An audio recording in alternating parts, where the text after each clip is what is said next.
Welcome back to Amateur Hour Sports. I'm Trent with my co-host Jake.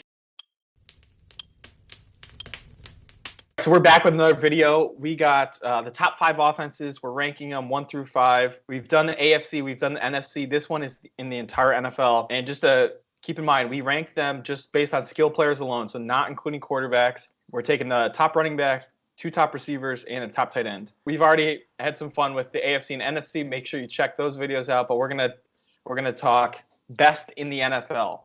So, Jake, I'll let you kick it off. All right, so for my top 5 in the NFL, it's funny how only 2 of these teams made the playoffs last year, but let's go over it. It's I got number 1 is going to be New Orleans, number 2 is Cleveland, number 3 is Kansas City, number 4 is Atlanta, and then number 5 is Dallas. New Orleans, obviously, like I said before, Michael Thomas is probably the best receiver in the league. Kamara and Sanders on top of that are just such a well-rounded team. I really valued that. And Jared Cook, out of those 5 tight ends on the list, I definitely think he's the second best. Cleveland, like, the shocking part is just they are so talented. If they could figure it out, they'd be so dangerous. I'm not even going to rehash that. I just think Landry might be your best second receiver in the NFL. He's very reliable.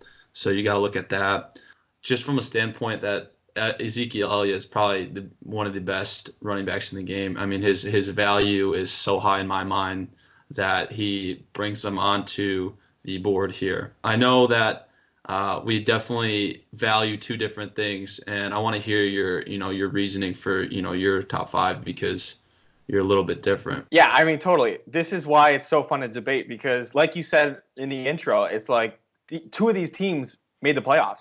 But we're just basing off skill and what they should be producing. So my list, starting off with the Saints at number 1, I went Atlanta 2, Cleveland 3, which I think they could potentially be at the top depending on how you want to look at this. Yeah. Kansas City 4, and I went with Tampa Bay at 5. New Orleans, I don't even know if it needs to be said again, but you got Alvin Kamara, Michael Thomas. Now you had Emmanuel Sanders and Jared Cook. I mean, they really just click all the boxes. And if you really think about it, I'm sorry to cut you off, but you're good. You have a player who has all 4 of those, Taysom Hill, who is probably like the best at all 4 positions. Not playing all 4 positions at the same time, I should say. Yeah, totally. Yeah, so I mean, they have a lot of weapons with the Saints, and obviously you have Drew Brees, which we're not factoring into this, but they have a scary offense for sure. Atlanta at number 2, I think Todd Gurley, Julio Jones, probably, at least on paper, should be one of the top duos in the NFL.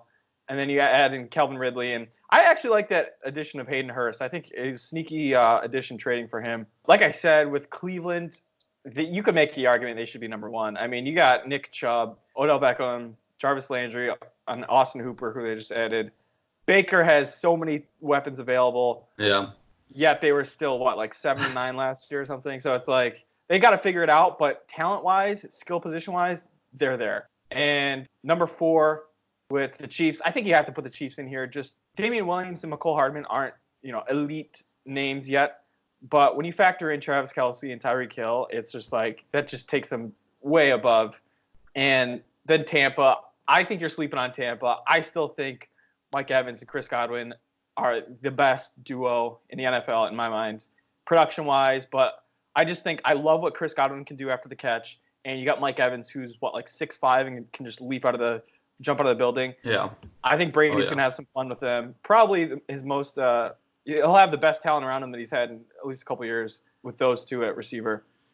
So yeah, I mean, there's a lot to debate here. Yeah. If you went Atlanta and Cleveland head to head, looking at our chart, I would take Chubb over Gurley right now. I would take Julio over OBJ. I would take Landry over Ridley, but like Hayden Hurst and Hooper. I mean, maybe Hooper put up more just because of his situation, but I don't like those 2 are so, wishy-washy for me. Mm-hmm. Yeah, I had Cleveland ranked lower.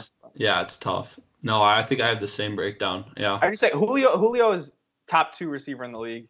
OBJ has the potential to be, but I don't think he's lived up to it. So I think maybe why I had Falcons over Cleveland is just sheer fact of Julio Jones. Yeah. I definitely think, like, after this year, I'm really going to reevaluate my stance on Odell Beckham. because I mean he really hasn't put anything up in the past 2 seasons, and Yeah. I'm it's at the point where he's getting to that age where it's like, is he ever going to turn it back on? Yeah. So I value him a decent amount, but like, will he be that next year? I don't know. No, that's a good call. I mean, at this point, he's living off that one catch and his name, and it's like we have such high expectations, but injuries or whatever, he hasn't lived up to them. Yeah. Uh, Hot take: McCole Hardman is going to have a breakout year this year. I could see that. Like, I'm really excited. Hopefully see if the NFL season gets played. See how Pat Mahomes just absolutely tears it up with these guys, especially Hardman. I definitely think he'll have a breakout year for sure. Yeah. You know what's interesting that we didn't touch on? I'm looking at least my top five, aside from Tampa Bay, but they have a totally new quarterback. Aside from Tampa Bay, the Chiefs have the same top four that we're ranking from last year that no other team has. And I think that plays obviously well into their scheme for next year and how they look for next year. But that may be something underrated that we possibly might have looked over. It's like all these other teams have new pieces that they'll have to introduce to their scheme somehow. So something to keep in mind. No, that's something to keep in mind. And another thing to keep in mind is you have two teams on this list, Dallas and Cleveland, who have two new coaches and two new systems coming in. And especially with all this isolation, like they're not really getting like the mental reps or throwing. I mean, actually, OTAs haven't started yet, but just as a function, like you kind of start getting that mentality towards this time of year, Totally, yeah. and you're like coming together. So that'll be interesting to see how those offenses gel, and those skill players come together after not really seeing each other for a while, and the new coaching staff's there. So. All right, that's going to do it for this video. Make sure you drop your comments below. Tell us if we were right, wrong, or what your list would be. And we'll see you in the next video.